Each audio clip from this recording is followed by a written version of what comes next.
ሰላም ሰላም ጤና ይስጥልኝ ውድ የቻናሌ ቤተሰቦች እንዴት ናችሁ? እንግዲህ ሰሞኑን እጅግ በጣም የሚያሳዝንና ልብ የሚነካ ዜና ተሰምቷል። በየቤታችን እንግዳችን የሆነው ሁላችንም በቤታችን በቴሌቪዥን መስኮት የምናየው የምንወደው የምናከብረውና ፈታ የሚያደርገን በረከት ወይም በቅጥል ስሙ ፍልፍሉ ሰሞኑን ባጋጠመው ህመም ሁላችንም እጅግ በጣም አዝነናል። ዛሬ ላይ ግን ምን እንዳጋጠመውና የህዝቡን ጸሎትም አድርጉልኝ ብሏል ለምን እንዳለ ሁላችንም በዝርዝር እንመለከታለን። ውድ አድማጭ ተመልካቾቻችን ቻናላችንን ላይክ እና ሰብስክራይብ እያደረጋችሁ እስከ መጨረሻው ድረስ አብራችሁን እንድትሆኑ በአክብሮት እንጠይቃለን። ፍልፍሉ እንግዲህ ሁላችንም እንደምናውቀው እጅግ በጣም ተወዳጅ ኮሜዲያን እንደሆነ ሁላችንም እናውቃለን ማለት ነው። ፍልፍሉ ባለበት የማንም ጥርስ እንግዲህ መከደን አይችልም። ምንም ቢከፋን እንኳን ፍልፍሉን አንድ ነገር ሲናገር እየሳቅን ሀዘናችንን ድብርታችንን የሚያስለቅቀን በየቤታችን የኢትዮጵያ ሙሉ ህዝብ የሚወደው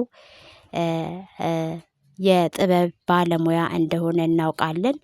ግን ከስራ ገበታው ላይ በድንገት ሰሞኑን እጅግ በጣም የሚያሳዝን ስትሮክ የሚባል ህመም በድንገት እንዳመመውና በሆስፒታል በሕክምና እየተረዳ እንደሆነም መረጃዎች እየወጡ ይገኛሉ ማለት ነው። ፍልፍሉን ግን ይሄ ስትሮክ ከምንና እንዴት ሊይዘው ቻለ የሚለውንም አብረን የምንመለከት ይሆናል።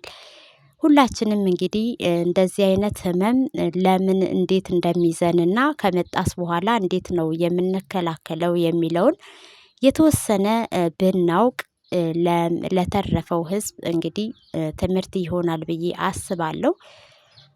እጅግ በጣም የምንወደውና የሚያሳዝን ኮሜዲያን ነው ፍልፍሉ። እንግዲህ ግን ያጋጠመውን ህመም በመጀመሪያ እግዚአብሔር አምላክ ወደ ቀድሞ ቦታው እንዲመልሰው ምኞታችን ነው። ወደ ስራ ገበታው ተመልሶ ሁላችንም በየቤታችን እንደምናየውና አሁንም መልሶ ዘና ፈታ እንደሚያደርገን ባለሙሉ ተስፋ ነን። ስለዚህም ሁላችንም እንግዲህ እግዚአብሔር ይማረክ፣ ፈጣሪ ይማረክ፣ አላህ ይማረክ ሁላችንም በየእምነታችን ለፍልፍሉ ጸሎት ማድረግ እንዳለብን ተነግሯል። ሁላችንም እናደርግለታለን። እግዚአብሔር አምላክ ወደ ቀድሞ ሙሉ ጤንነቱ እንደሚመልሰውም ባለሙሉ ተስፋ ነን። ያም ሆኖ ይህ ግን ስትሮክ ህመም እንዴት እና እንዴት ነው ከሙሉ ጤንነት ድንገት ስትሮክ የሚባለው ህመም ወደኛ የሚመጣው? መከላከል ያለብን ነገርስ ምንድነው?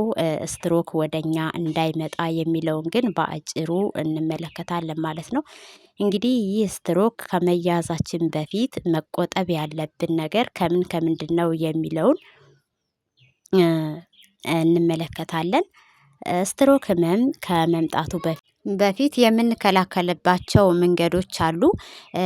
አብዝቶ አልኮል ያለመጠቀም፣ ሲጋራና ጫትንም ያለማዘውተር፣ ከተቻለ ደግሞ ጭራሽ ያለመጠቀም፣ እንዲሁም ደግሞ ከደም ግፊት መጠንቀቅና ወክ እንቅስቃሴ ማድረግ እንዲሁም ደግሞ አንዳንድ ጊዜ ያው ከጓደኛ ጋር ምናምን ተሰብስበን በየቀኑ መጠጥን የምናዘወትር ከሆነ ለዚህ ህመም እንደሚጋርደን አንዳንድ መረጃዎች ይጠቁማሉ ማለት ነው።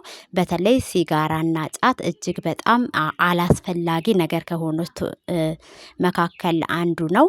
ስትሮክ ህመምን ለመከላከል እነዚህን ጉዳዮች ግን በጥንቃቄ በአግባቡ የአካል እንቅስቃሴ የምናደርግ ከሆነ በየጊዜው ደማችንን የምንለካ ከሆነ አልኮል መጠጥ የምንቀንስ በቀላሉ ይሄንን ህመም ከመያዛችን በፊት መከላከል እንችላለን ማለት ነው። ነገር ግን ዛሬ እጅግ በጣም የምንወደውንና የምናከብረውን ኮሜዲያን ፍልፍሉን እግዚአብሔር አምላክ ወደ ቀድሞ የስራ ገበታ ተመልሰ ሁላችንንም በየቤታችን እንደተለመደው ወደምትወደው ስራ ተመልሰክ እንደምናይክ ባለሙሉ ተስፋንን እግዚአብሔር ይማርክ ማለት እንወዳለን።